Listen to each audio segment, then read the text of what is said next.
I'm back. It's been a while. It's been a long old while since I've been on here. I need to set a timer actually because I'm hopefully going to upload this to TikTok. So I don't normally go on TikTok with my ugly mug, especially not first thing in the morning. And I'm going to start the process of documenting my journey with ADHD. So a little tiny bit of background. Firstly, TikTok has been the thing that has helped me to understand more about ADHD. It wasn't TikTok that made me realise I've got ADHD. I have a granddaughter that was diagnosed with high functioning autism, and it's been the journey with my daughter learning about her traits and neurodiverse, beautiful little colourful brain that has made me see things in myself. So I went to the GP a few months ago who did the initial assessment with me in her office and agreed that I should have an assessment for ADHD. I'm not very patient. Anybody that might have followed my YouTube, I'm going to post this to my YouTube and to TikTok if I can.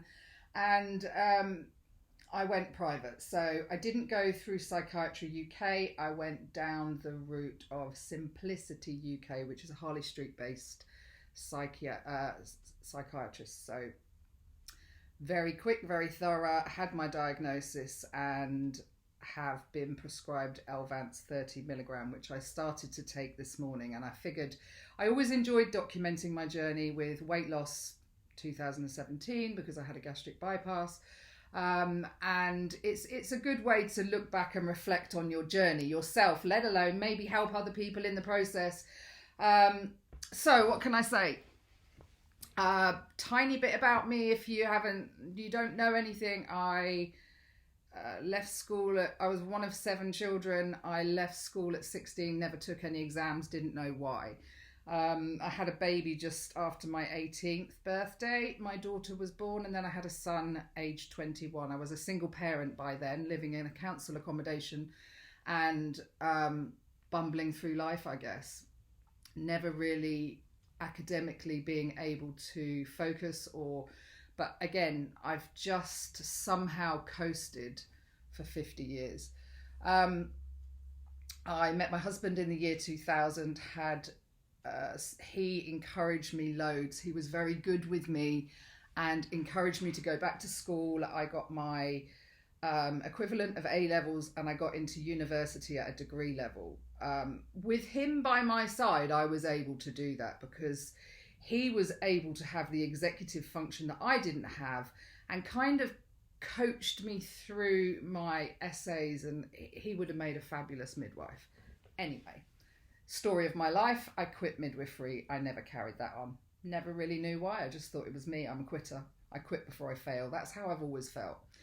Anyhow, so getting to this point, my husband passed away suddenly 4 years ago. So the wheels really fell off in my life. Around the same time, my granddaughter was diagnosed with high functioning autism, and it's been that process of finding out her neurospiciness that's I recognize in myself.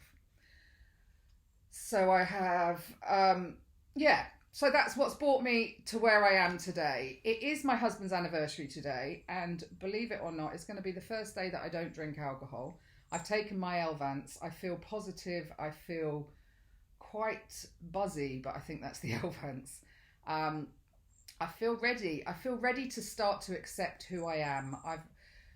I've worn a really heavy mask for 50 years, and I'm looking forward to taking that mask off and understanding who I am, who Jan is, without putting on anything, I'm looking forward to hopefully not having a wardrobe, actually putting clothes away and remembering that I've got them in the cupboard or something in a drawer. I don't have to leave everything on the sides. That's my hope for medication, if I'm being completely honest, as well as just acceptance of me, of who I am. I'm not lazy. I think a lot of people I've watched through their ADHD diagnosis have days where they're hyper focused, and then they have days where they can't get out of bed, for instance. I have to admit, I've never allowed myself to do nothing. So, as much as I haven't worked for many, many years, my husband worked hard enough for the two of us, I've never stopped. I get hyper focused on walking or cycling or crafting, that my hands are busy, my brain is busy, and I never knew quite how noisy it was in my head to keep going every single day.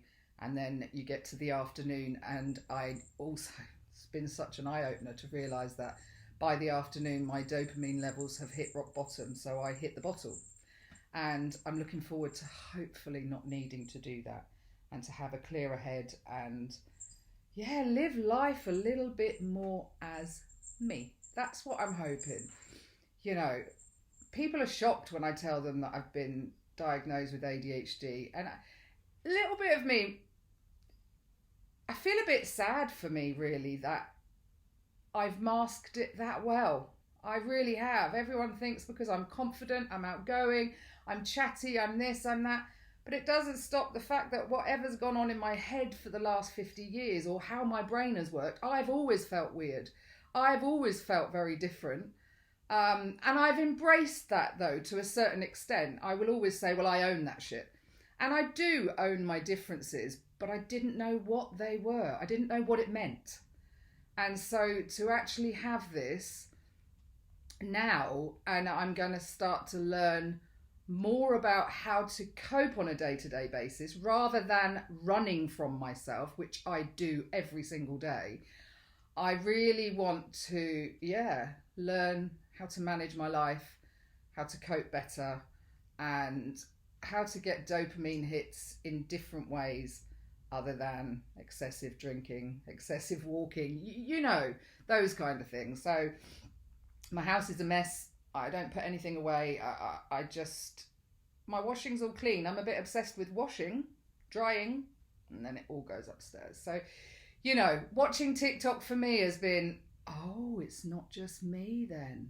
Talking about doom piles or your floor drobe.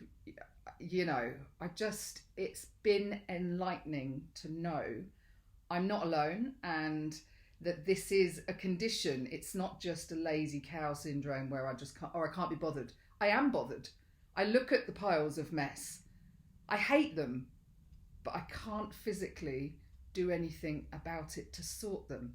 I do sometimes. I get this manic moment and go, right, I'm going to clear this room today. But as you know, if you are a neurodiverse person, clearing that room doesn't entail you just doing one job, because you get distracted by things constantly. Oh, I haven't seen that stone for ages. You know, that's another oddity about me that I never realised was perhaps being neurospicy, was I collect stones, mainly love heart stones, but I don't just collect a couple. I've got lots. Stones, corks. If I set my mind to something, I want them all. I want it all. And it's go hard or go home. So hopefully I can start to chill in my life and learn to relax. Learn to relax in ways that aren't going to harm me, and learn to accept who I am. So yeah, this is the start of my journey, and if anybody's interested, if you want to know anything else about me, about what's happening, and I just want to document exactly what I'm going to feel, whether this is going to be a daily thing or not, I don't know. But if you've watched this, thank you very much. If you are neurodiverse and you've shared your journey, thank you. That's all I can say. Thank you for making me feel okay.